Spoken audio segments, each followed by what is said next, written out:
Voilà, bonjour à tous, c'est Rubix Français. Je voudrais d'abord vous remercier pour être aussi nombreux à regarder mes vidéos. Je remercie particulièrement tous les gens qui me laissent des commentaires, que ce soit pour me remercier ou pour poser des questions. Vraiment, ça me fait un super plaisir et n'hésitez pas à continuer. Donc voilà, donc cette petite vidéo, comme promis, ce sera pour améliorer la technique que je vous ai déjà appris, donc par le biais de petites astuces, de raccourcis. Normalement, au stade où vous en êtes, vous devriez tourner autour des 2 minutes pour résoudre le Rubik's Cube. Donc moi je vais vous apprendre comment descendre en dessous et frôler les 1 minute, 1 minute 10. Voilà, donc pour ma part, c'est ce que je fais avec cette technique là, 1 minute 10, voilà, c'est une moyenne. Donc pour cette vidéo, je vais vous montrer en même temps le dernier cube que j'ai reçu. Donc c'est le Haiyan Cube Memory, donc qui vient de la firme Haiyan. Je vous cache pas que c'est chinois, et pour moi c'est vraiment le meilleur cube qui existe. Bon, vous voyez, il existe en blanc comme je l'ai pris, ou en noir classique quoi. Et donc voilà le logo de la firme. Hop, donc c'est chinois bien sûr. Et il coûte à peu près 35 €, frais de port compris, donc ça est le double du Rubik's Cube officiel, mais niveau qualité, on est largement au-dessus avec ce cube là, notamment avec l'effet ressort de l'architecture interne, mais également sur les petits, alors là on voit pas vraiment bien la vidéo, mais il y a des petites pattes, petits coussinets sur les côtés qui permettent en fait de frotter, par exemple si vous n'êtes pas du tout aligné, hop, en poussant seulement ça se remette bien quoi. Et ça, mine de rien, bon, pas exagéré non plus, mais ça mine de rien, ça vous fait gagner beaucoup de temps. Donc on commence tout de suite avec la première astuce. Donc la première astuce, donc là vous voyez que j'ai déjà ma première face. J'ai fait ma deuxième couronne sauf à un endroit. Voilà, ce cas précis, le cas où le cube est inversé, c'est-à-dire qu'il est à la bonne place, bien placé, mais mal orienté. Donc ça vous fait perdre du temps parce que vous êtes obligé de le faire en 2 étapes. Et souvent on s'en mêle un peu les pinceaux et on risque même d'en enlever un autre. Donc je vais vous montrer comment bien se comporter lorsqu'on a ce genre de situation. Donc on se positionne comme ça, avec le cube sur la droite. Et on pratique donc le mouvement, la technique des Belges. Donc on descend la première, hop, il s'en va, ça remonte, il part loin, les amis rappellent, il revient et se repositionne. Voilà, ça, vous connaissez cette méthode, il a disparu. Où est-il? Il est en fait, quand on se repositionne dans la même position qu'au début, il se situe juste derrière, là, je vais vous montrer, il est ici. Voilà, rouge, vert.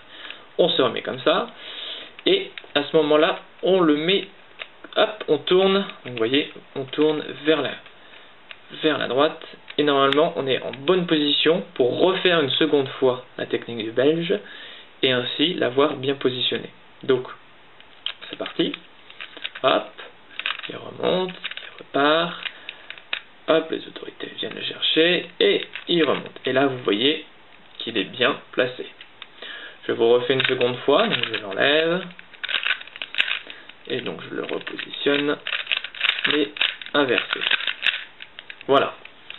Donc, on se met comme ceci, le cube inversé sur la droite, et on y va. Donc, pareil, par rapport à la technique du Belge, j'ai sauté le premier mouvement qui consiste en fait à dire on s'aligne, il part du mauvais côté, ses amis viennent, ça sert à rien de faire il part du mauvais côté puisque le cube que vous voulez enlever en fait il est là. Donc qu'importe ce qu'on fait ici sur cette couronne là.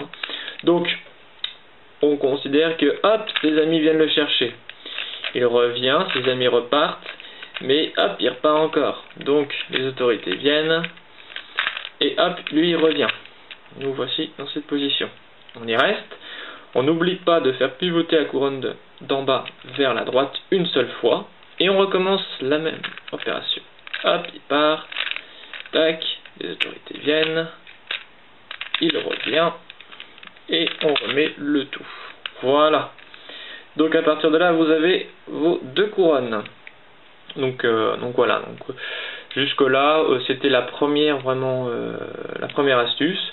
mais mine de rien, a fait vraiment gagner beaucoup de temps. Pareil, une seconde que je peux vous donner, c'est vraiment d'essayer au maximum de prendre votre cube dans ce sens-là.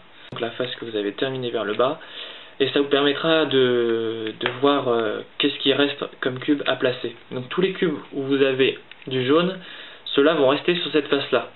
Évidemment, là il ne reste plus que ça puisque j'ai terminé la deuxième couronne. Donc on passe tout de suite, sans perdre de temps, à la deuxième astuce. Donc vous connaissez la méthode lorsque vous avez ce cas-là, c'est-à-dire le L à l'envers, pour faire la croix jaune. Donc malheureusement c'est pas toujours le cas. Je vais essayer de trouver un cas un peu plus particulier. Bon, forcément c'est pas toujours évident. Donc notamment le cas l'apparition d'une ligne en fait. Donc je sais pas si ça vous est déjà arrivé. Voilà, donc le cas d'une ligne comme ça. Donc bon, il y a évidemment le L ici, mais en partant du centre, si on cache celui-là, il n'y a qu'une ligne. Donc ce que je vous ai appris moi, c'est de faire en fait le mouvement que vous connaissez jusqu'à l'apparition d'un L à l'envers. Je vais vous apprendre une autre technique qui vous permettra, à partir du moment où vous avez une ligne, de directement avoir votre croix. Donc de sauter vraiment une étape entière, quoi. Donc vous vous positionnez comme ça, donc avec la ligne horizontale, et vous faites cette série de mouvements ici. Donc, hop, on pivote la face en face de soi vers la droite, vers le haut, on tourne, je rabaisse, on pivote et on tourne. Voilà. Vous vous retrouvez dans cette position là. Je vais essayer de vous la refaire en trouvant. Ah, décidément. D'habitude, moi qui ai toujours, voilà, une ligne. Donc voilà, donc je recommence. Donc vous pouvez prendre dans ce sens là ou dans ce sens là, qu'importe. Le tout est d'avoir la ligne horizontalement. Donc on tourne comme ceci. Ensuite, celle de droite, la face du haut. On rabaisse la droite. Le haut revient sur la droite et on rabaisse la face qui est vers nous. Voilà. Et vous avez bien votre croix ici. Donc ça, c'était pour la deuxième astuce. Franchement, pour moi, c'est vraiment la plus importante, hein, parce qu'on peut vraiment perdre beaucoup de temps sur la croix jaune. Le seul cas qui vous fera encore perdre du temps, c'est le cas en fait où vous avez juste le centre là, le centre jaune. Donc on va tout de suite passer à la troisième astuce. Donc la troisième astuce consiste, elle, à placer les arêtes, c'est-à-dire ici, celles qui sont déjà placées dans mon cas précis. Donc je vais enlever ça tout de suite. Voilà. Donc vous voyez que les arêtes ne sont pas toutes bien placées, il n'y a que celle-ci. Donc l'astuce consiste à trouver une arête qui est bien placée. Donc comme c'est le cas ici, vous avez orange, mais ici c'est mal placé, ici également, et pareil pour là. Donc vous placez comme ceci, et vous regardez ce qu'il y a à votre gauche. Vous avez un cube bleu. Vous regardez à votre droite, un cube rouge. Donc vous comprenez vite que le cube qui était à gauche doit arriver ici. Donc vous positionnez comme ça, et vous commencez l'étape que vous connaissez, l'étape de la petite dame qui invite... Non, excusez-moi, c'est pas cette étape, c'est l'étape de la chaise. Donc, étant donné que le bleu est sur la gauche, il va falloir vous commencer, hop, par la gauche. Donc on fait la chaise. Le monsieur se lève, il part loin, la chaise tombe, il revient, la relève, s'accroupit et s'assoit. Et vous voyez que directement, avec un seul mouvement, vos 4 arêtes sont bien placées. Donc je vais répéter le mouvement. On se place dans le cas où seule une arête est bien placée, comme ici. Voilà, il s'agit du vert. On regarde sur le côté, j'ai un orange, de l'autre côté un bleu, et en fait l'orange de gauche doit venir ici. Donc on commence sur la gauche. Ça aurait été l'inverse, par exemple le bleu qui est ici, si je devais le placer sur cette face-là, j'aurais commencé vers la droite. Pour là, je vais commencer vers la gauche. Orange à placer à droite. Le monsieur se lève, il part loin, la chaise tombe, il revient, la relève, s'accroupit et se rassoit. Et voilà. Donc vous avez vos 4 arêtes. Pour l'étape suivante, alors, il va falloir regarder un petit peu ce qui se passe. Donc là, vos angles, ils sont tous mal orientés, mal placés, pardon. Tous mal placés. Donc, vous faites l'étape de la petite dame n'importe où. Donc, par exemple ici. La petite dame, hop, je vous refais pas l'histoire, vous la connaissez par cœur, normalement. Voilà. Et là, normalement, il y a obligatoirement, j'ai dit, un cube qui est bien placé. C'est celui-là. Vous regardez les autres, ils sont mal placés. Il n'y a que celui-là. Donc, vous le prenez vers votre droite. Et à ce moment-là, vous refaites l'étape de la petite dame. Alors, c'est parti. Voilà. Et à partir du moment où celui de gauche est bien placé, ça signifie que tous les autres sont bien placés. Si lui était mal placé, il suffit de refaire une seconde fois la série de mouvements, et à ce moment-là, ils sont tous placés. Donc, ça va être votre indicateur, en fait, celui-là. Donc, je vous refais dans un autre cas, voilà. Donc, ici, on voit bien que c'est le seul angle qui est bien placé, en comparaison avec les autres, voilà. Donc, on prend celui-là, on le met sur la droite, et on commence par la petite dame. C'est parti, une première fois. Donc la petite dame, hop, voilà. Et notre indicateur, là, vous voyez, il est mal placé, puisque le vert, là, n'a rien à faire ici. Donc, pas besoin de regarder les autres, je sais automatiquement, rien qu'avec cet indicateur-là, que les autres sont mal placés. Alors, je refais une seconde fois, tout simplement. Voilà.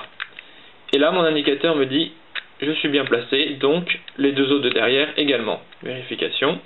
Celui-là est bien placé, celui-là est bien placé, également orienté. Donc voilà pour ce qui concerne le placement des coins. Il nous reste leur orientation. Donc là j'ai le cas le plus difficile, c'est-à-dire où il n'y en a que 3 qui sont mal orientés. Donc là c'est à votre choix, soit vous faites comme ça, soit vous faites comme ça. Par habitude, moi je fais toujours comme ça, voilà, parce que j'ai constaté que ça marchait plus souvent. Après, je vous ferai sûrement une autre vidéo qui vous donnera les explications, mais voilà, pour l'instant, je ne m'y suis pas encore attardé. Donc, on commence ici par la double chaise, donc c'est-à-dire une fois à droite et une fois à gauche. C'est parti. À droite et à gauche. Donc voilà, donc j'ai pas menti. Effectivement, c'était le bon choix, puisque nous nous retrouvons avec 2 coins mal orientés qui sont alignés. Donc, normalement, je crois avoir expliqué dans mes vidéos précédentes que dans ce cas précis, pour gagner du temps, vous voyez qu'en fait, ils sont tous les deux de la même couleur, ce qui est un peu embêtant. Donc, si on pivote le cube comme ça, on arrive dans le même cas, sauf que les deux coins sont de couleurs différentes. Et à ce moment-là, on y va. On les prend sur la droite et on fait une chaise à droite, une chaise à gauche. La première chaise à droite, la seconde à gauche. Et voilà, vous avez fait un cube parfait. Donc voilà, donc j'espère pouvoir faire d'autres vidéos qui vous donnera d'autres petits raccourcis comme ça, ou du moins des explications pour ceux qui en veulent. Donc sachez que toutes ces petites astuces ont été basées sur le principe de l'algorithme, c'est-à-dire que si vous répétez un certain nombre de fois la même série de mouvements, vous retombez sur votre situation initiale. Exemple simple, si je tourne 4 fois la couronne du bas, je retourne dans la position initiale. Plus compliqué, parce que ça c'est quand même assez logique, vous allez me dire, hop, je fais 2 mouvements en répété. Vous voyez que mon cube se défait et par magie, au bout d'un certain temps, se refait. Voilà. Vous pouvez tester, hein, ça marche vraiment comme vous voulez, par exemple comme ceci. Si je tourne plusieurs fois, en faisant toujours la même chose, hein, c'est très important, bien sûr. On cube de la même manière, hop, je vais arriver un moment à mon cube qui était fait. Voilà. Donc voilà, c'était le principe des algorithmes qu'on peut retrouver dans le Rubik's Cube. Allez, à bientôt.